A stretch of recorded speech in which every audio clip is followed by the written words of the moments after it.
용접 설계에서 용접 설계의 목적은 가장 어떤 목적을 갖고 있을까요? 용접 구조물이 사용 중에 파괴가 일어나서 안 되잖아요. 그것을 파괴가 일어나지 않는 신뢰성 있는 구조물을 만드는 데 목적이 있죠. 설계에는. 그럼 구조물 파괴는 어떻게 일어나는가를 한번 보도록 하겠습니다.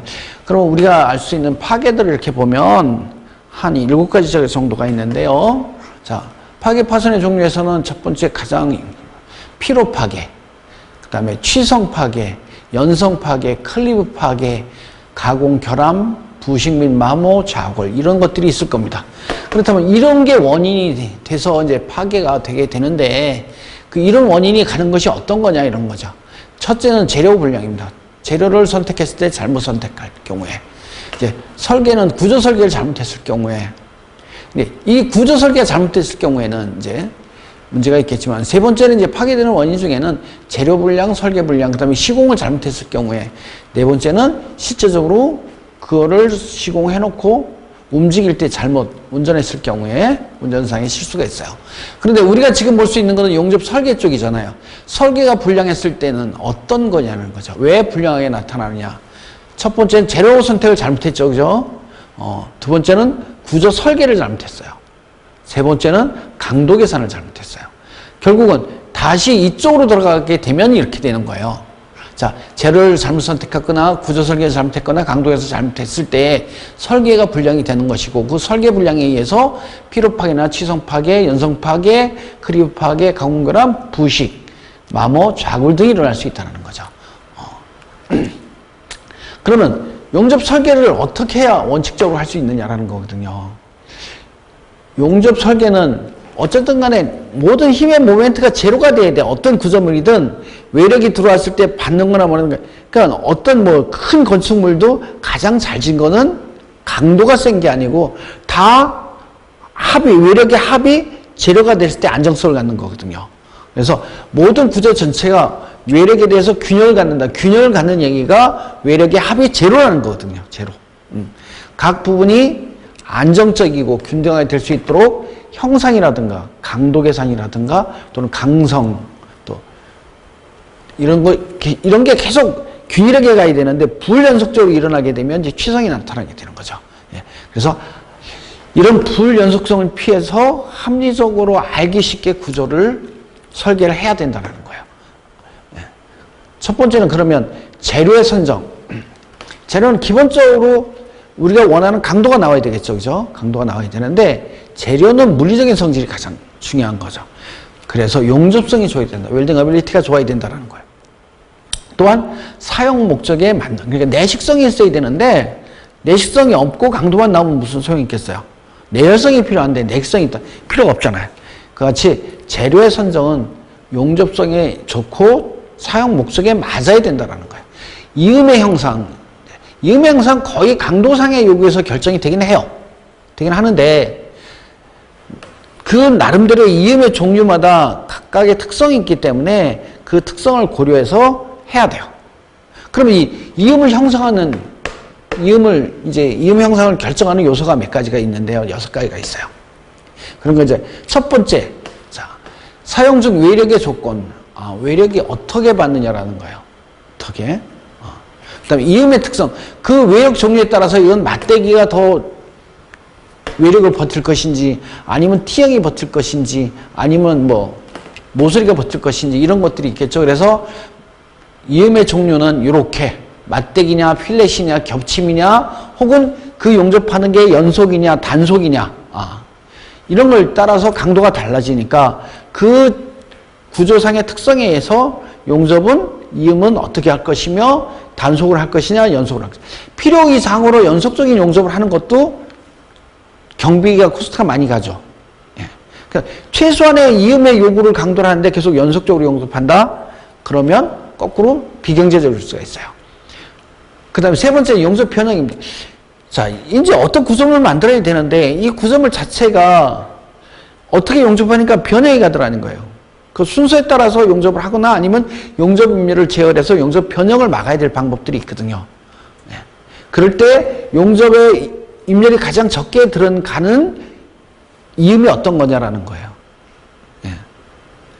이런 거는 이제 따져야 되고요. 그 다음에 부식. 부식은 대개 이제 뒷댐제를 대는 경우가 가장 많고요. 그 다음에 그 필렛 같은 경우도 용접하는 공간이 거의 맞대놓고 해야 되는데 어느 정도의 용입을 위해서는 어느 정도 뜨는 걸 허용해요. 루트 관계 개념 모양 하는데 그거를 너무 많이 줘서 그쪽으로 결함이 뭉쳐서 이제 부식이 되는 원인이 되거든요. 그래서 그런 것들을 생각해 봐야 돼. 부식을 만들어주는 요건을 만들지 말아라.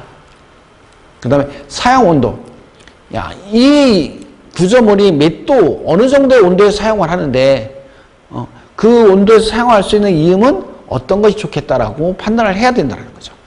그 다음에 강판의 층상결함 같은 경우, 이제 특히 이제 코너 같은 거 용접할 때, 이제 층상이라는 거는 전체가 이제 층상이 걸려있기 때문에 이런 경우에 이제 코너의 층상이 쪼개지는 결과가 생기잖아요. 그래서 박리 현상이 생기니까 이런 것도 이제 이음 형상을 고려해야 된다.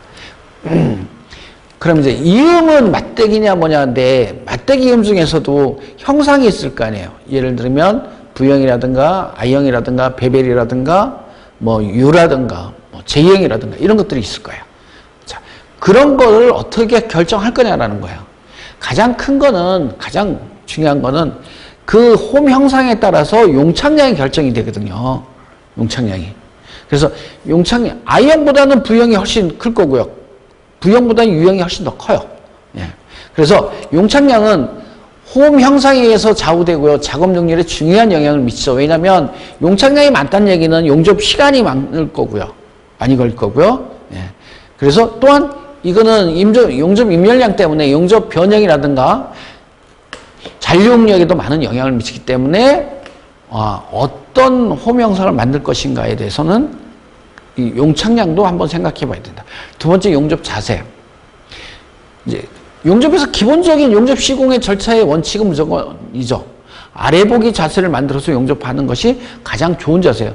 그래서 지그라든가 포지셔너 같은 것이 만들어지는 거죠. 어떤 위치에서 용접할 것이냐. 그러니까 포지셔너 같은 걸 써서 무조건 아래 보기 용접을 만든다. 용접의 그 가장 좋은 자세는 아래 보기이기 때문에 그래서 가능한 아래 보기를 할 수 있을 자세를 만드는 것이 좋다. 세 번째는 용접 장소의 환경. 공장 용접이냐 현장 용접이냐 혹은 설치 장소가 어떤 것이냐에 따라서 홈 형상이 달라질 수도 있겠죠. 그 다음에 이제 뒷댐제, 뒷면 용접 시공 가능성. 부형인데 용접을 해놔서는 도저히 못 견딜 것 같은 경우에 뒷댐제를 하게 되는데 뒤쪽에서 용접할 수 없는 입장이잖아요. 없는 입장이라면 부형에서도 뒷댐제를 대갖고 뒷면 용접을 안 할 수 있게 만드는 것들. 그러니까 뒷면 용접이 시공이 가능한가, 가능하지 않은 장소인가. 그랬을 때에 뒤에 X형을 하지 않고 V형을 용접하고 뒷댐제를 대고 용접을 하죠. 그래서 홈 가공의 난이도. 실제 내가 용접할 때 홈 가공을 해야 되는데 U형 같은 경우, J형 같은 경우는 가공성이 굉장히 힘들잖아요. 뭐 용착량이 많이 들어가고 시간이 단축되고 그런 건 좋은데 가장 뭐 H형이라든가 U형 같은 경우에서 문제가 되는 부분들이 홈의 가공이 어렵다는 게 문제거든요. 그래서 가능하면 안 했으면 좋겠죠. 그렇게는. 근데 후판이니까 안 할 수가 없잖아요. 그러니까 진짜 홈 가공이 유형을 할 수 있느냐 없느냐, 부형을 해도 되느냐, 이런 부분들을 한번 생각해 봐야 되죠. 또 각 용접봉의 특성에 따라서 장단점을 파악하고 그 용접법에 적용하는 홈 가공을 어떻게 할 거냐. 뭐 서브머니를 하게 된다면 U형 같은 경우도 괜찮잖아요. V형도 괜찮지만 U형도 충분하거든요. 한 번에 대용량의 용착 금속이 들어갈 수 있으니까. 그래서 홈 형상을 결정할 때는 또 하나 중요한 게 용접 방법. 다시 한번 말씀드리면 6가지 엘리멘트를 갖고 있는데 첫 번째는 용착량을 어떻게 할 것이냐, 두 번째 용접 자세를 어떻게 할 것이냐, 용접 장소, 그 다음에 뒷면 용접을 할 수 있느냐 없느냐, 홈 가공이 쉽냐 어렵냐, 그 다음에 용접 프로세스가 어떻게 할 것이냐, 이런 것들이 실은 홈 형상의 가장 중요한 역할이죠. 설계에서 보면 정말 이 세 가지예요. 재료 산정, 이음의 형상, 홈 형상의 결정 요 세 가지죠.